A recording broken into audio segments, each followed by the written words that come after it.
Hello there, my fellow truth seekers. This is Johan, back with another video for you. This is case number 2 from the Nordic UFO newsletter. The title: 3 humanoids seen in Northern Sweden. It's a case from October the 18th, 1977. Kurt Nilsson, 35, is the owner of a shortwave radio transmitter which he has installed in his car. And in order to achieve a better communication than he was experiencing in Trehörningssjö, he drove up to the TV and radio transmitting station that lies about 10 kilometers to the north and is situated on a mountain known as Hemliden, which is a lonely, isolated area.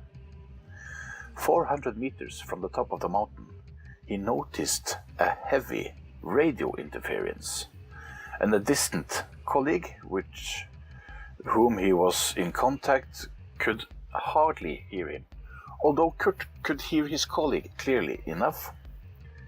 At 8 p.m. Kurt reached the transmission station's mast, but found communication there so bad that he had to break off the radio conversation with his friend. Kurt's attention was then caught by a pale blue object outlined against a hillock down in a hollow. He realized after a few moments that it was a machine with a dome, and although it was difficult to estimate, it was about a couple of meters in diameter. In front of the object there were 3 figures dressed in spacesuits, each about 1 meter tall and of a greyish color, all at a distance of a little over 100 meters. They could clearly be seen in the light emitted by the machine, and Kurt was so surprised that he switched on the car's headlights to see them more clearly.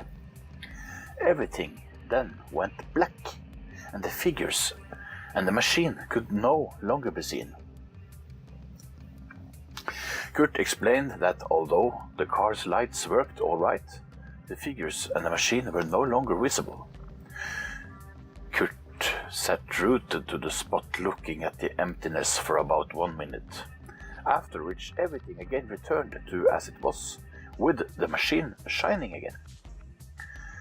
Kurt was really frightened now, and he began to drive away, but only after 50 meters the car stopped, and there in the middle of the road were the 3 figures. Either the same ones as before, or a different team. Kurt thought they were crossing the road, but didn't know if it was he or they who stopped the car. The figure in the middle had a spade-shaped thing in his hands, which was then turned completely around, causing the figure to cross its arms. The convex side of the spade now facing Kurt. At the same instant, the car's lights and engine died. Just before the figure rotated the spade, the other 2 figures had focused their gaze on it. Significant? It was now pitch black, and Kurt thought, in quotes, "This is the end." However, he switched off the light switch and attempted to start the engine, which fired at once. Feeling greatly relieved, Kurt reversed 10 meters into the darkness and then waited 2 minutes before turning on the headlights, which also worked. However, the little figures were nowhere to be seen, so Kurt rushed back home. When he got home, Kurt told his wife, Eva, all that he had seen. They then noticed that Kurt's watch was losing time. The house clock indicated 8:50 p.m. while his watch said 8:30 p.m. Kurt is acquainted with a man named Nilsson, who had also experienced something similar to Kurt's in 1969, and so he called him up at once. Kjell said that he had been having some bad interference on his TV that same evening.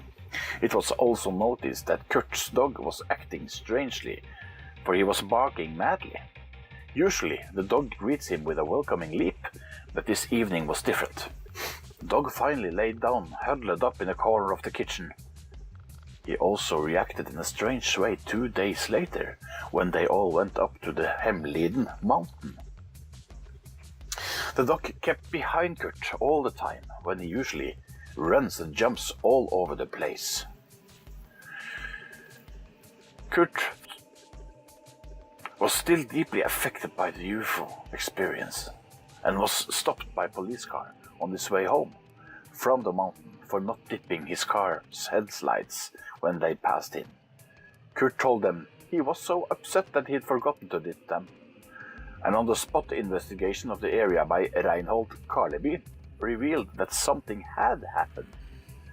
A birch tree had the bark removed from a part of it where the object was seen.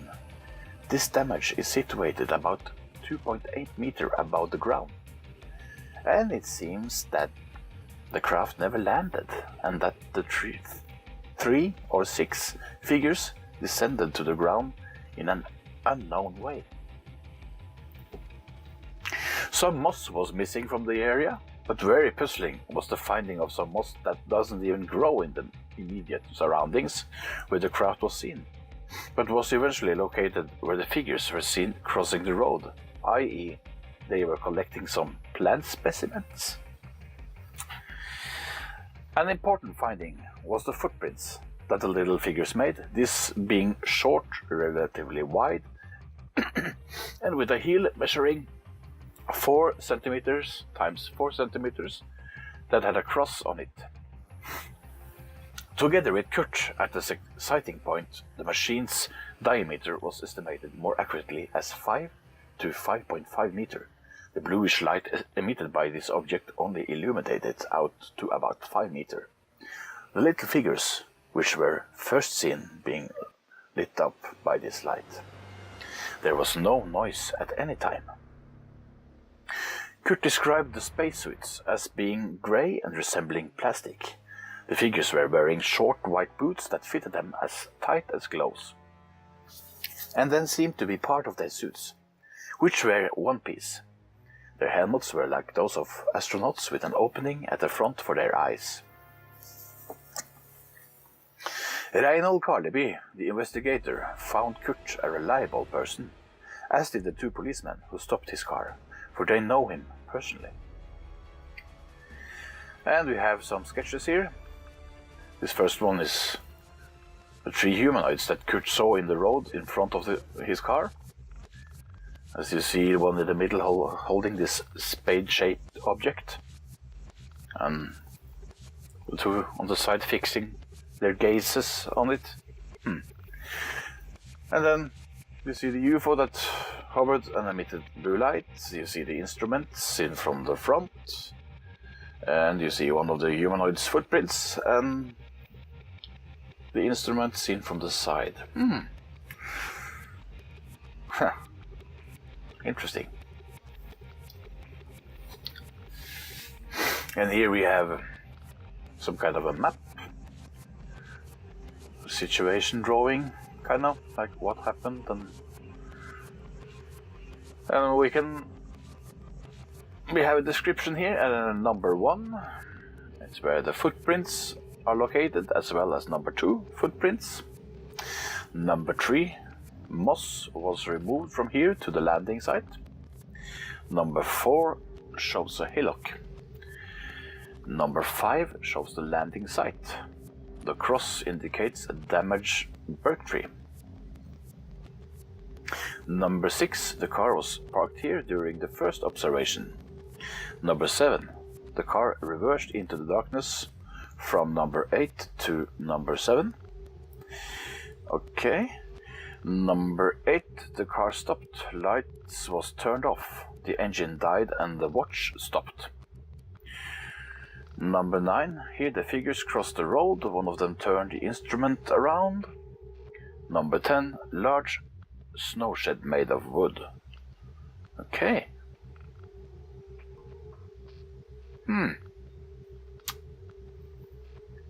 Interesting. To me, this encounter feels like some kind of a time travel incident. You know, the weird thing about it is the whole thing. The humanoids and the object moved in and out of existence. And there was no sound. Also kind of peculiar. There also was no direct communication between the humanoids and this person.